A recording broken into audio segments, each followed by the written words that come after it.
Suicide করছেন? ঠিকই decision নিয়েছে। কি বা লাভ বেঁচে থেকে? মন যা বলছে করে ফেলুন।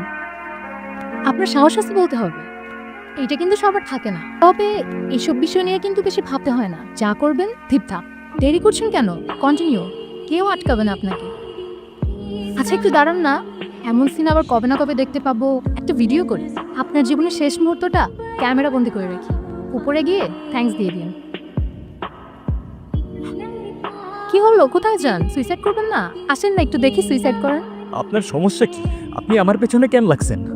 আপনি চেনেন আমাকে? আমার সম্পর্কে কিছু জানেন আপনি? আপনি মানুষ, আপনার মনুষ্যত্ব আছে, আপনার এইসব ফান মনে হইতেছে। আচ্ছা আমি সরি প্লিজ কান্না করবেন না প্লিজ। আশেপাশে মানুষজন দেখলে কি ভাববে বলেন? আমি সরি। আচ্ছা আমি কান ধরতেছি সরি। মানুষজন দেখলে কি ভাববে? আচ্ছা আমি আপনাকে কি এমন বলছি? আচ্ছা আমি যা বলছি আমি সব ফেরত নিচ্ছি, সরি। ওকে। আসলে আমি না ইচ্ছে করেই কাঁদতেছিলাম, কারণ আপনি আমার উপর রাগ করতেছিলেন তাই। আর কেউ যখন আমার উপর রাগ করে আমি এভাবেই কাঁদি। তাহলে সে আর আমার উপর রাগ করতে পারে না, নিজেরে। আচ্ছা আপনার সাথে কেউ রাগ করলে আপনি কি করেন? সুইসাইড করি।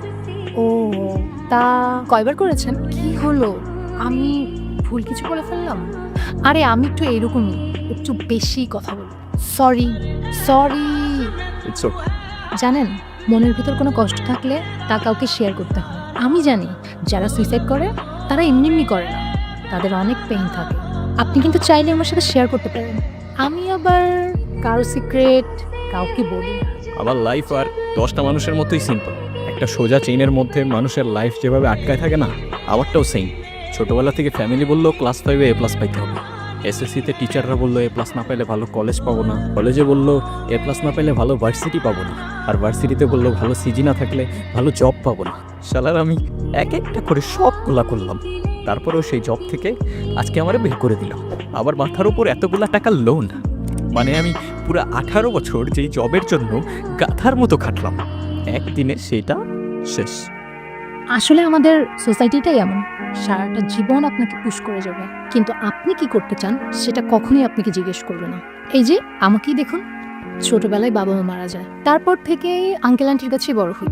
কিন্তু যতই বড় হতে থাকলাম ততই বুঝলাম আমি তাদের বোঝা, তাই আর বোঝা হয়ে রইলাম না, বেরিয়ে পড়লাম। কিন্তু বের হয়ে দেখি বস, টাকা ছাড়া এই দুনিয়ায় এক গ্লাস পানিও পাওয়া যায় না। মানুষের লাইফটা আসলেই অনেক কমপ্লিকেটেড। উপর থেকে দেখলে বোঝা যায় না কার লাইফে কি চলতেছে। চলেন যাই। যাই মানে? কোথায়? আপনার না এই একটাই সমস্যা, খালি প্রশ্ন করে। মাঝে মাঝে প্রশ্ন না করে একটু সামনে গিয়ে দেখেন না জীবনটায় কি আছে। চলেন।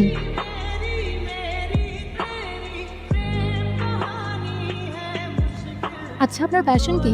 ছোটবেলা থেকেই একটা দৌড়ের মধ্যে ছিল, প্যাশন নিয়ে কখনো ভাবার সময়ও পাইনি। তবে একটা সময় মিউজিশিয়ান হওয়ার অনেক ইচ্ছা ছিল। আমার প্যাশন ট্রাভেলিং করা। গত 1 মাস ধরে এদিক ওদিক ঘুরে আপনার ঘাড়ে এসে পড়ল। তাহলে তো আপনার লাইফ বিন্দাস। আপনার বাবা হয়তো আপনার জন্য অনেক টাকা রেখে গিয়েছিল, আপনি অনেক লাকি। হ্যাঁ। আচ্ছা, তার মানে আপনার কাছে অনেক টাকা আছে? হ্যাঁ, তা তো বলতেই পারেন। আচ্ছা, আপনি আমাকে 12 লাখ টাকা ধার দিতে পারবেন? আমি না অনেক বিপদের মধ্যে আছি। আমার লাইফের সব কিছু না হলে নিলামে উঠে যাবে। হ্যাঁ, ধার তো দিতেই পারি। আমার কাছে 12 লাখ টাকা তো নাই, কিন্তু 11,99,960 টাকা তাদের পুরোটা আছে।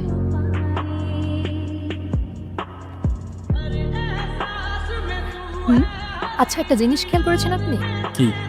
এই বর্তমান সিচুয়েশনে আমাদের দুজনের লাইফেই কিন্তু একটাই সমস্যা। আর সেটা কি? টাকা। আমরা চাইলেই কিন্তু দুজনে মিলে প্রবলেমটা সলভ করতে পারি। আর সেটা কিভাবে? শোনেন, এই দুনিয়ায় সোজা রাস্তায় টাকা আর্ন করতে গেলে অনেক সময় লাগে, যেটা আমাদের হাতে নাই। সো ইনস্ট্যান্টলি টাকা আর্ন করতে গেলে আমাদেরকে বাঁকা রাস্তাটাই নিতে হবে। মানে আপনি এক্স্যাক্টলি কি করতে যেতেছেন? বেলুন লইয়া যান আপা, লইয়া যান ভাই, লইয়া যান তো কালারফুল বেলুন। আপনাকেও বেলুন লাগবো, কালারফুল বেলুন। Hands up.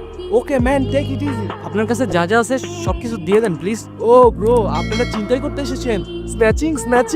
বাহ, এই বেলুনওয়ালা দেখে আবার ইংলিশ মারতেছে। Bro, don't underestimate me, myself BSc graduation done. ভাই আমার জীবনের কিন্তু প্রথম চিন্তা এটা, প্লিজ জাস্ট দিয়ে দেন না। ও ব্রো, এত ডেসপারেট হবার কিছু নাই, দিচ্ছি দিচ্ছি। পিস্তলটা তো অনেক সুন্দর, কততে কিনছে? এই কত দিয়ে কিনছো? 60 টাকা। 60 টাকা ভাই। ওয়াও নাইস, এই কালেকশনটা আমার অ্যাড করতে হবে ব্রো, একটু দেখতে পারি? Yeah sure man, take it. Nice. Hands up. ও ভাই, একটা জিনিস আমি দেখাইতে ভুলে গেছি। কি ভাই, কি? ওই ফায়ার করে কেমনে দেখাই দেন। Take it man. Now hands up. Hands up. ওই দেখেন ভাই, বাংলাদেশের উন্নয়ন।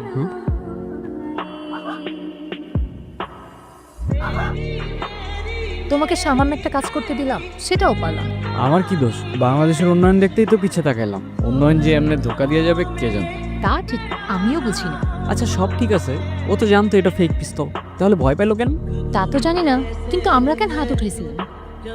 যখন থেকে তোমার সাথে দেখা হয়েছে না, লাইফে একটার পর একটা টুইস্ট আসতেছে। আচ্ছা তোমার নাম কি? আয়ান। তোমার? অদিতি। আচ্ছা তুমি কিন্তু আমাকে তুমি তুমি করে বলছো। হ্যাঁ, আর তুমি আমাকে আপনি আপনি করে বলতেছো। হ্যাঁ তাই তো। আচ্ছা আমরা তো এখন ফ্রেন্ড, তুমি তুমি করে বলতেই পারি। আচ্ছা তোমার গার্লফ্রেন্ড আছে? হুম। কেন? ওই কখনো সময়ই পাইনি এসব নিয়ে ভাবার জন্য। আমার কিন্তু বয়ফ্রেন্ড আছে। আচ্ছা, ভালো তো। আর আমার বয়ফ্রেন্ডকে তুমি অনেক ভালো করেছো। মানে কে? তুমি আমি মানে? একটু আগেই তো বললাম তুমি আমার ফ্রেন্ড, আর তুমি একটা ছেলে। ছেলে ফ্রেন্ড, বয়ফ্রেন্ড।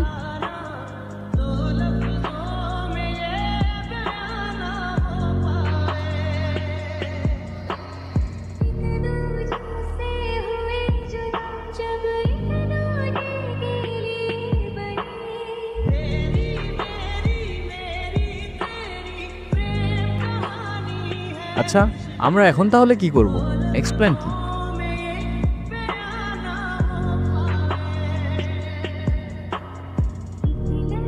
কি আবু, কোনো সমস্যা?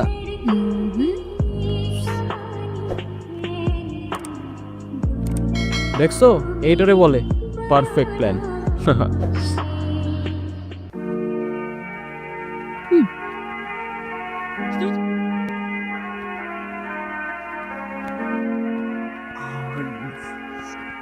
কিসে?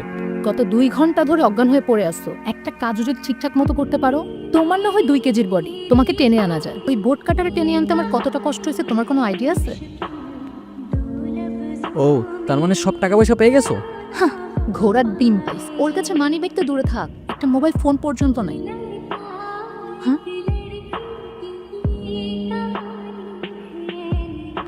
কেন বাঁচাইতে গেলা আমারে তুমি? আমি তো আর থাকতে পারতেছিলাম না এই দুনিয়াতে, মারা তো যাচ্ছিলাম আমি। কেন বাঁচাইতে গেলা? আমার মাথার উপর এতগুলা টাকা লোন, এখন আমি কেমনে কি করব? আচ্ছা প্লিজ প্লিজ কান্না করো না এখন। আর এখন কান্না করে কি বেলা? আমার লাভ লস নাই, আমার লাইফটাই লস।